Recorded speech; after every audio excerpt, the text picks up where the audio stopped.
Today,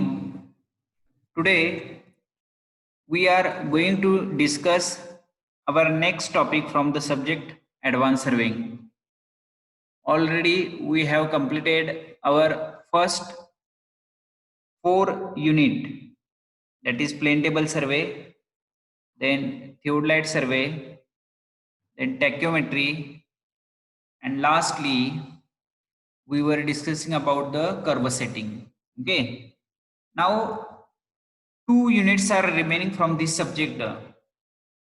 Out of these 2 units, we are first looking remote sensing and GIS, which is last unit. But we are taking this first, and after this unit, we will discuss in detail about unit number 5, which is regarding the advanced survey equipment. So right now we are going to start remote sensing and GIS, which is the last topic from the syllabus. But we are taking this topic first, and after completion of this unit, we will discuss in detail about the last, that is the unit number 5th. Okay. So पहिल्यांदा आपण unit number 6 जो आहे आपला remote sensing and GIS तो आपण आता या lecture पासून घेणार आहे. आणि या हा टॉपिक झाल्यानंतर आपण जो आपला राहिलेला जो टॉपिक आहे unit number 5 advance surveying equipment तो आपण बघणार आहे. Okay, so the total weightage for this unit is 8 mark. Remote sensing आणि जीआयएस टोटली नवीन टॉपिक आहे, नवीन जो काय कन्सेप्ट आहे, न्यू ऍडव्हान्स टेक्निक्स आहे, त्याच्यावरती डिपेंड आहे. सो रिमोट सेन्सिंग आणि जीआयएस टोटल वेटेज आहे याला 8 मार्काचं. सो MSBTच्या एक्झाम मध्ये 8 मार्काचे क्वेश्चन जे आहेत ते तुम्हाला या युनिट वरती असतील. Okay, so let us discuss the syllabus first. पहिल्यांदा आपण सिलेबस बघूया. So this is the syllabus of the remote sensing and GIS. त्याच्यामध्ये पहिल्यांदा बघणार आहे पण overview of remote sensing. What is the definition of remote sensing. So remote सेन्सिंगची definition पहिल्यांदा बघणार आहे पण त्याच्यानंतर रिमोट सेन्सिंग म्हणजे काय त्याचा एक ओव्हरव्ह्यू थोडक्या इन शॉर्ट मध्ये आपण बघणार आहे. What is remote sensing actually. Okay, then we will discuss about the system of remote sensing. Okay, so there are different system of remote sensing. Out of that we are going to study the 2 system of remote sensing which are used in field. Okay, so तो point आपण बघणार आहे. त्याच्यानंतर electromagnetic energy म्हणजे काय ते आपण थोडक्यात बघणार आहे. Then we will discuss the application of remote sensing in various fields. So there are various areas in which the use of remote sensing right now is very important. So in this topic we are going to discuss which are those different areas in which the use of remote sensing is very important. So we will discuss that different areas of application of remote sensing. So this is the one part of this topic. Okay, remote sensing. Then the second part is the global positioning system. Okay, sorry, a global information system. Okay, we will discuss the construction and use of the global information system. Okay, then overview component parts of GIS, application of GIS in various fields. So we will discuss in short about these points in this unit. So total weightage for this unit is 8 marks. So let us start with the definition of remote sensing. आपल्याला सगळ्यांना माहिती आहे. So remote sensing is very important technique to have idea about the object Okay, so the definition of remote sensing is given here. So remote sensing is the process of detecting and monitoring the physical characteristic of an area by measuring its reflected and emitted radiation at a distance. So this is the definition of remote sensing. Okay, so remote sensing म्हणजे काय? It is the process. Remote sensing ही काय आहे? एक process आहे, एक पद्धत आहे. It is a process of detecting and monitoring. Detect करणं म्हणजे शोधून काढणे आणि मॉनिटर करणं म्हणजेच काय? मॉनिटरिंग करतोय आपण किंवा सुपरवाइज करणं. Okay, so monitoring is nothing but a supervision. आपण सुपरविजन करतोय किंवा साईट वरती, कन्स्ट्रक्शन साईट वरती सुपरवायझर असतो. तो सुपरवायझरचं काय काम आहे तर तो मॉनिटर करतोय. सो वेगवेगळ्या ज्या ऍक्टिव्हिटी वर्कर करत असतात, सो त्या मॉनिटर करणं, वर्कर साईट वरती व्यवस्थित काम करतायत का किंवा त्यांना साईट वरती जर काय अडचणी येत असतील तर त्या आपण सुपरवाइज करणं, यालाच आपण म्हणतोय मॉनिटरिंग. ओके, किंवा त्यांना गाईड करणं. सो या अर्थानं इथं मॉनिटरिंग वापरलेलं आहे. Okay, so remote sensing is a process of detecting. Detecting म्हणजेच काय? शोधून काढणे. And monitoring the physical characteristic of an area. Okay, physical characteristic म्हणजेच काय? Length, width, deepness. Okay, physical characteristic याला म्हणतोय. एखादा एरिया आहे, डोंगर आहे, सो डोंगराची उंची किती आहे?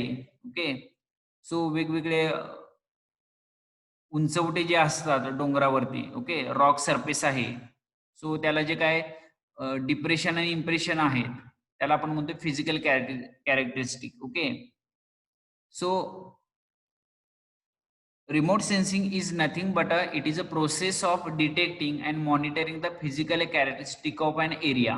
कुठलाही प्रदेश असेल किंवा कुठलाही भूखंड आहे किंवा कुठलाही भाग आहे, सो त्या भागाचे जे काही वेगवेगळे फिजिकल कॅरेक्टरिस्टिक आहे, या फिजिकल कॅरेक्टरिस्टिकना मॉनिटर करण्याची किंवा डिटेक्ट त्या ठिकाणी जे काही वेगवेगळे फिजिकल कॅरेक्टरिस्टिक आहे त्यांना मॉनिटरिंग आणि डिटेक्टिंग करण्याची एक प्रोसेस म्हणजे रिमोट सेन्सिंग.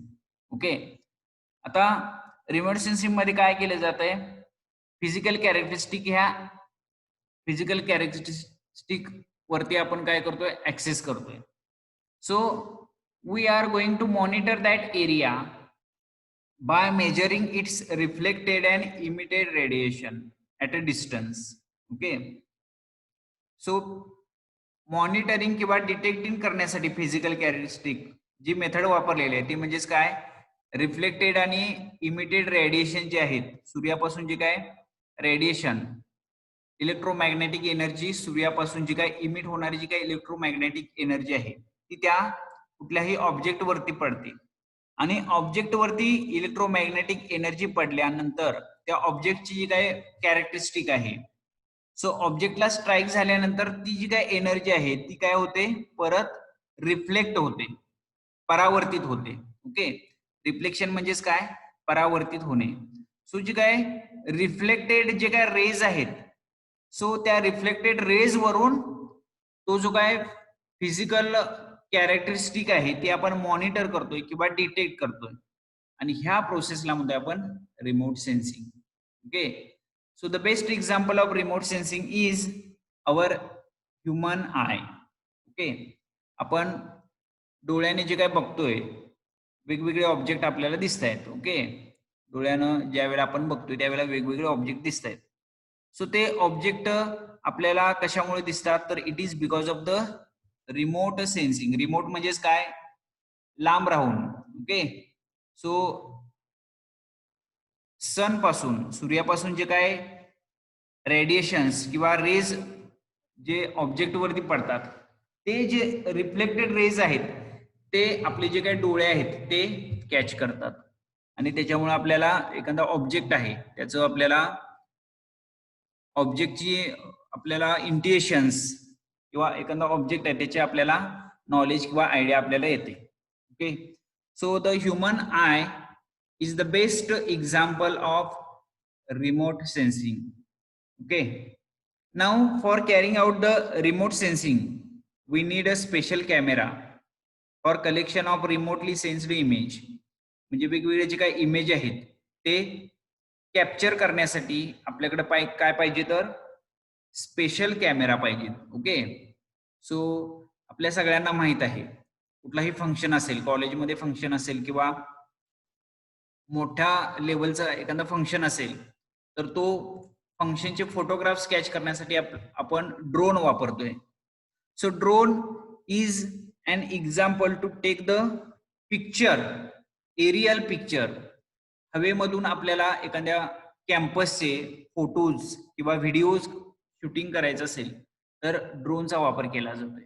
सो त्या ड्रोन मध्ये काय असतं, जे काय हाय डेफिनेशन किंवा हाय डेफिनेशन HD कॅमेराज इन्स्टॉल केलेले असतात ड्रोन मध्ये. ते जे काय ड्रोन आहे ते जमिनीपासून विशिष्ट अंतरावरती 30 फूट किंवा 50 फुटावरती हवेमध्ये जाऊन वेगवेगळ्या पोझिशनला तो ड्रोन आपण फिरवू शकतोय आणि एरियल फोटोग्राफ्स आपण कलेक्ट करू शकतोय. Okay, so drone is an example of capturing the special photographs by using high definition cameras. Okay, now there is a very important scope of special camera in remote sensing. So आपण बघणार आहे त्याच्यानंतर. Okay, so remote sensing is the process, म्हणजे आपण घरी बसून वेगवेगळे जे काही मॅचेस आहेत ते आपण बघू शकतोय. ओके, सो टीव्ही वरती आपल्याला वेगवेगळ्या मॅचेस आहेत, वेगवेगळ्या ठिकाणी चालणाऱ्या जे काही मॅचेस आहेत ते आपल्याला बघायला मिळतात. So it is application of remote sensing. कारण आपल्याला मॅचेस कशा बघायला मिळतील किंवा आपल्याला दुसऱ्या देशामध्ये जे काय घडतंय ते आपण व्हिडिओज आपण इथं घर बसल्या बघू शकतोय. हे कशामुळे शक्य आहे तर it is because of the remote sensing. आता रिमोट सेन्सिंग मध्ये काय केलं जात आहे, ज्या ठिकाणी मॅच सुरू आहे किंवा ज्या ठिकाणी इव्हेंट सुरू आहे त्या ठिकाणचे जे काय कॅमेऱ्याच्या साहाय्यानं फोटोग्राफ्स किंवा व्हिडिओ काढले जातात आणि ते जे काही फोटोग्राफ्स आणि व्हिडिओज आहेत ते सॅटेलाइट्सला सेंड केले जातात. ओके, सो आपल्या पृथ्वीभोवती वेगवेगळे 7 सॅटेलाइट्स इन्स्टॉल केलेले आहेत. ओके, वेगवेगळ्या देशांनी.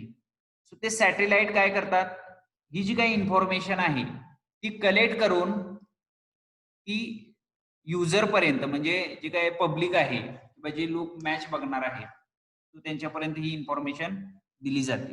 ओके, सो मॅच बघण्यासाठी आपण त्या ग्राउंड वरती न जाता आपण आपल्या मोबाईल वरती किंवा आपल्याकडे अवेलेबल जो मीडिया आहे, टीव्ही आहे, ओके, किंवा मोबाईल, याच्यावरती आपल्याला लाईव्ह जे आहे म्हणजे लाईव्ह थेट प्रक्षेपण जे आहे ते आपल्याला बघायला मिळतं. So it is the one of the most application of remote sensing. Okay, so remote sensing हा टॉपिक अतिशय महत्वाचा आहे, ऍडव्हान्स टॉपिक आहे.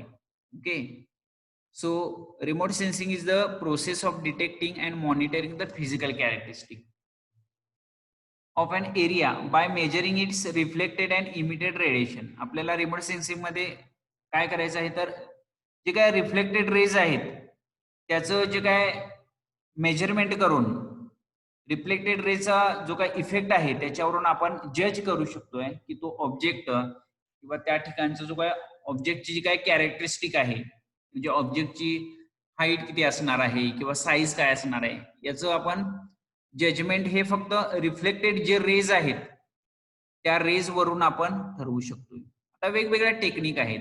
Okay, so this is the simple definition of remote sensing. Okay, so that is the definition of remote sensing. Now let us discuss about the basic concept. Basic concept काय आहे remote सेन्सिंगची ते आपण आता बघूया. So as I already told you, remote sensing is nothing but a study of the reflected rays. Okay, आता हे जे काही रिफ्लेक्टेड रेज आहेत ते आपल्याला मिळतात पर्टिक्युलर टाइपच्या एनर्जी मधून. त्या एनर्जीला म्हणतोय electromagnetic energy. Okay, so electromagnetic energy is a special form of energy which is emitted from the sun. Okay, so sun is the major source of electromagnetic energy. So let us see what is the electromagnetic energy. So electromagnetic energy is a form of energy which moves with the velocity of light. म्हणजे light म्हणजे प्रकाश आहे, प्रकाशाचा जो काही वेग आहे. Okay, so त्या प्रकाशाच्या वेगानं जी काय धावणारी जी काही एनर्जी आहे, इलेक्ट्रोमॅग्नेटिक एनर्जी म्हणतो त्याला आपण. ओके, आता electromagnetic energy is a consist of electrons. Okay, electrons आणि मॅग्नेटिक फील्ड आहे. ओके, चुंबकीय जे काय आकर्षण आहे त्या चुंबकीय आकर्षणातून आणि इलेक्ट्रॉन्स जे आहेत, इलेक्ट्रॉन्स हे एकसारखे वेगवेगळ्या ऑर्बिट मध्ये रिव्हॉल्व्ह होत असतात. सर्क्युलर मॅनर मध्ये रोटेशन होत असते इलेक्ट्रॉनचं. So the electron which is having the influence of the magnetic energy और मॅग्नेटिक फील्ड, चुंबकीय जो काय प्रदेश आहे. ओके, सो चुंबकीय क्षेत्रामध्ये गेल्यानंतर त्या इलेक्ट्रॉनना एक एनर्जी मिळते, त्याला म्हणतो आपण electromagnetic energy. Okay, now the electromagnetic energy is having a property that it moves with the velocity of light. लाईटची जी व्हेलॉसिटी आहे, व्हेलॉसिटी ऑफ लाईट जर तुम्ही शोधून बघितलं तर लाईटची जी काय व्हेलॉसिटी आहे, प्रकाशाचा वेग हवेतला, हा 3 × 10⁹ मीटर पर सेकंद. म्हणजे 3 × 10⁹ या वेगानं जी काही लाईट आहे ती आपल्यापर्यंत पोहोचत असते. सो सूर्यापासून इमिट होणारी जी काही एनर्जी आहे त्या एनर्जीला म्हणतोय आपण electromagnetic energy. Okay, now the sun and the various artificial sources radiate electromagnetic energy of variable wavelength. So the main source, मुख्य जो काय ओरिजिन आहे किंवा सोर्स आहे तो म्हणजे सन आहे. ओके, सो सूर्याचा जर तुम्ही अभ्यास केला तर there is a diffusion of hydrogen. Okay, continuous हायड्रोजनचं काय होत असतं, डिफ्युजन होत असतं आणि त्याच्यामधून आपल्याला ट्रिमेंडस अमाऊंट ऑफ एनर्जी मिळत असते. ओके, त्याला आपण म्हणतोय इलेक्ट्रोमॅग्नेटिक एनर्जी. आता सूर्य हा काय आहे, सगळ्यात महत्वाचा natural source of electromagnetic energy आहे, जो कधीही संपणार नाही. ओके, सो न संपणारा इलेक्ट्रोमॅग्नेटिक एनर्जीचा जो सोर्स आहे तो सोर्स म्हणजे काय, सन आहे. ओके, आता इन्स्टेड ऑफ सन, सूर्य जर सोडला तर आपल्याला वेगवेगळे जे काय आर्टिफिशियल सोर्सेस आहेत त्या आर्टिफिशियल सोर्सेस पासून आपल्याला इलेक्ट्रोमॅग्नेटिक एनर्जी आपल्याला मिळवता येते. Okay, so the sun is the major source of electromagnetic energy. Along with sun you can create artificially, म्हणजेच काय मानव निर्मित सोर्स आहे ते आर्टिफिशियल सोर्स आहेत. सो त्या माध्यमातून आपण लॅबमध्ये इलेक्ट्रोमॅग्नेटिक एनर्जी तयार करू शकतो. म्हणजेच काय, इलेक्ट्रॉनिक फील्ड, मॅग्नेटिक फील्ड आहे ते तयार करून, okay, by using the magnet. Okay, जे काय मॅग्नेट आहे त्याचा वापर करून आपण चुंबकीय क्षेत्र तयार करू शकतोय आणि इलेक्ट्रॉन जे आहेत ते इलेक्ट्रॉन ज्या वेळेला आपण रोटेट करतोय त्या चुंबकीय क्षेत्राच्या प्रभावामध्ये ज्या वेळेला आणतोय त्यावेळेला इलेक्ट्रोमॅग्नेटिक एनर्जी ही आपण तयार करू शकतोय. ओके, सो वेगवेगळ्या वेवलेंथ म्हणजे इट इज अ वेव्ह, म्हणजे लॉन्जिट्युडनल वेव्ह आणि कॉम्प्रेशनल वेव्ह अशा दोन पद्धतीच्या वेव्ह आहेत. याचा तुम्ही फर्स्ट इयरला फिजिक्स मध्ये स्टडी केला असेल. So there are two kind of wave. One will travel longitudinal wave किंवा, आणि दुसरी जी आहे त्याला म्हणतोय ट्रान्सवर्स वेव्ह. ओके, सो आपल्याला इन डेप्थ मध्ये आता ते बघायचं नाही. सो वेवलेंथ ज्याला आपण ग्रीक लेटर लॅम्बडानं डिनोट करतोय आपण. So lambda is the wavelength. Okay, so वेगवेगळ्या वेवलेंथच्या वेव्ज, इलेक्ट्रोमॅग्नेटिक एनर्जीच्या वेव्ज या सन क्रिएट करत असतोय. सन म्हणजे सूर्य. सूर्य हा सगळ्यात महत्वाचा सोर्स आहे. ओके. सो बेसिक कन्सेप्ट काय रिमोट सेन्सिंग, तर इलेक्ट्रोमॅग्नेटिक वेव्ह जी आहे किंवा इलेक्ट्रोमॅग्नेटिक एनर्जी जी आपल्याला सूर्यापासून भरपूर मोठ्या प्रचंड प्रमाणात मिळते. So that is the main source of remote sensing. Okay. So remote सेन्सिंगचं ओरिजिन हे कुठं आहे, तर इलेक्ट्रोमॅग्नेटिक जी काही एनर्जी आहे, सो त्या इलेक्ट्रोमॅग्नेटिक एनर्जीचं जे काय ट्रान्सफॉर्मेशन आहे, रूपांतर आहे, हे वेगवेगळ्या फॉर्ममध्ये करू शकतो आपण. आणि ज्या वेळेला ते रूपांतर होत असतंय त्यावेळेला आपल्याला त्या रूपांतराच्या प्रोसेसमध्ये जो काय ऑब्जेक्ट आहे त्याची आयडिया येत असते. ओके.